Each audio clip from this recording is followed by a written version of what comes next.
नमस्कार मंडळी, स्वागत आहे तुम्हा सर्वांचं आज यूट्यूब मंडळीला सलाम करून मी निघालो मित्राबरोबर संगमनेरला जायला। सकाळी नाश्ता घरीच करून घेतला आणि निघालो हुंडा लिओला किक मारून जोशात। सकाळ असल्यामुळे FC रोडला गर्दी तशी कमीच होती, त्यामुळे गाडी कशी अलगद एकदम वाकडेवाडीला 2 मिनिटात पोहोचली। मित्र म्हणत होता PCMCतून मोशी मार्गे जाऊ, पण मीच त्याला म्हटलं चाकणकडे आपण आळंदीतून जाऊ, शॉर्टकट पडेल। माझा अंदाज एकदम चुकीचा ठरला।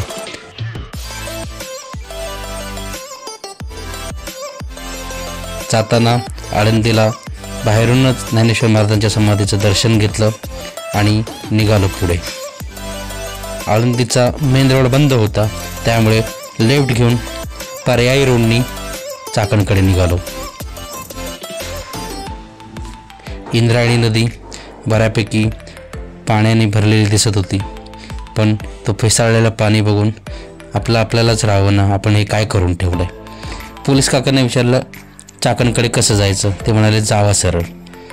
मग निघालं तसं सरळ चाकणकडे। गोविंदगिरी महाराजांचा काहीतरी कार्यक्रम होता, त्यामुळे थोडीशी गर्दी होती आणि हा मंडपही टाकलेला होता। त्याच गर्दीतून वाट करत आम्ही निघालो पुढे घाटाच्या दिशेने चाकणमध्ये जायला। तो सरळ सुसाट गाडी ठेवत मंदार निघाला घाटाचा राजा बनून। चाकणला पोचल्यावर मंदारची गाडीच्या इंजिन CC पण डबल पडत होती। त्याला म्हटलं भाऊ जरा हळू चालव, आपल्याला काही गडबड नाही, सावकाश पोचू। पुढे मग नारायणगाव जुन्नरला पोचल्यावर जरा हिरवळ दिसली। हिरवळ बघून जरा फवारणी केली आणि निघालो पुढे तसंच संगमनेर। पुढं गेल्यावर मंदारला म्हटलं अरे नाश्ता करणार आहेस का? तर मंदार म्हणाला मी नाश्ता नाही करणार, डायरेक्ट जेवणच करणार हॉस्पिटलला जायच्या आधी। सो मी मनातल्या मनात म्हटलं मी तर ऑलरेडी नाश्ता केला, त्यामुळे बघूया पुढे गेल्यावर भूक लागली तर खाऊ। आणि तशीच गाडी वाऱ्याच्या झोताबरोबर पुढे चालत राहिली। पहिला टोल नाका क्रॉस झाला आणि रस्त्याबरोबर आम्ही पुढे जात राहिलो। कधी कल्याण फाटा तर कधी शिरूर फाटा येत जात राहिला। 4 व्हीलरवाले तर असे हटकून जात होते जसं की आमच्या रस्त्यावरती काही प्रेझेन्सच नव्हता।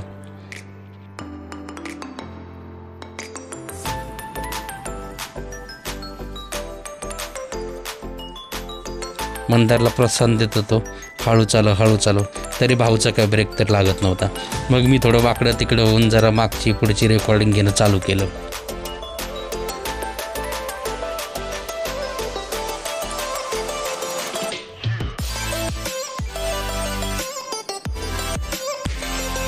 शेवटी पोचलो एक टोल नाक्यावरती।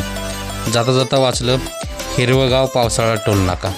तुम्हाला माहीत असेल कुठला टोल नाका तर कमेंट करून सांगा, कारण मी तर नीट नाही वाचलं। नंतर पोचलो संगमनेरच्या वेशीवरती काही हॉटेल्स लागली।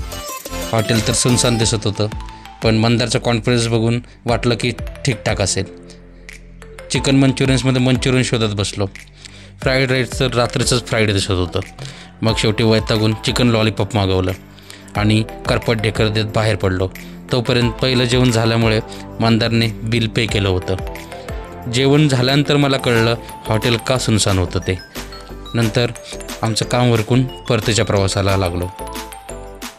परतीच्या प्रवासात परत इकडचे तिकडचे साईडचे आजूबाजूचे व्हिडिओ घ्यायला चालू केलं, चालू बाईकवरतीच।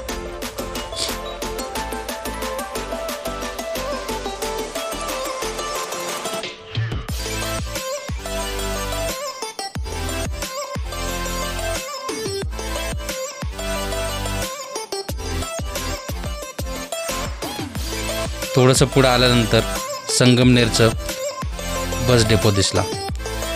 एक क्षणाला वाटलं बस डेपोमध्ये जावं, पुण्याची बस पकडावी आणि बसनी रिटर्न जावं, कारण बऱ्याच दिवसांनी बाईकचा प्रवास करत होतो, तोही एवढ्या लांब। आदित्य भकाभक आग ओकत होता, पण तरी पण आम्ही जोशाने आवेशाने चालत राहिलो। मंदार गाडी चालवत होता, मी मागे बसून आरामात गाणी गात होतो मनातल्या मनात।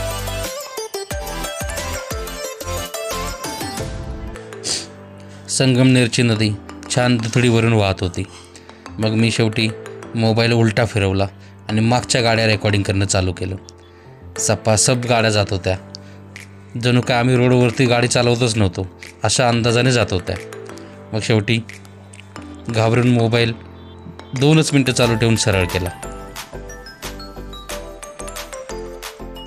थोडं थांबून फोटो शूटिंग केलं. हिरवळ बघून मन कसं अगदी प्रसन्नित झालं. मंदारला चहा प्यायची आणि मला रस प्यायची तलप लागली. भाऊ म्हणाला रस नाही आहे. मी म्हटलं काय आहे? तो म्हणे माझा आहे. थंड माझा आणि थंड चहा दोन्ही पिऊन आम्ही निघालो पुण्याकडे. जागोजागी स्पीड ब्रेकर बाईकवर येऊन घोडचूक केल्याचं आठवण करून देत होते. मध्येच रस्त्यात हे असं टेबल आणि ट्रॅक्टर दिसलेले विकायला ठेवलेले दिसले. थांबून चौकशी केली. काय रेट आहे? घ्यायची तर इच्छा नव्हती, पण म्हटलं भाव काढावा. ते म्हणे 700 रुपये किंमत आहे, 400 में बेचते, 300 में फायनल ले लो. मी म्हटलं 150ला देणार असतील तर ठीक आहे, नाही तर जातो. आणि निघालो बाईकवर बसून परत. काही वारकरी मंडळी ह्या ट्रकमधून चालली होती.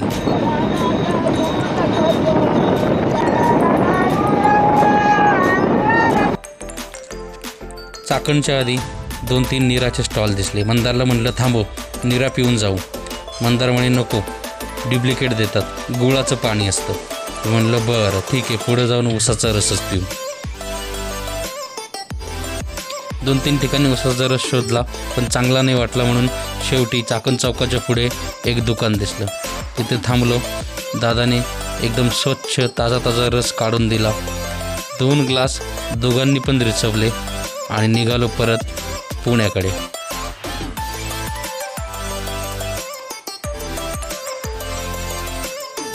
भेटूया पुढच्या व्हिडिओमध्ये. तोपर्यंत जय हिंद, जय महाराष्ट्र.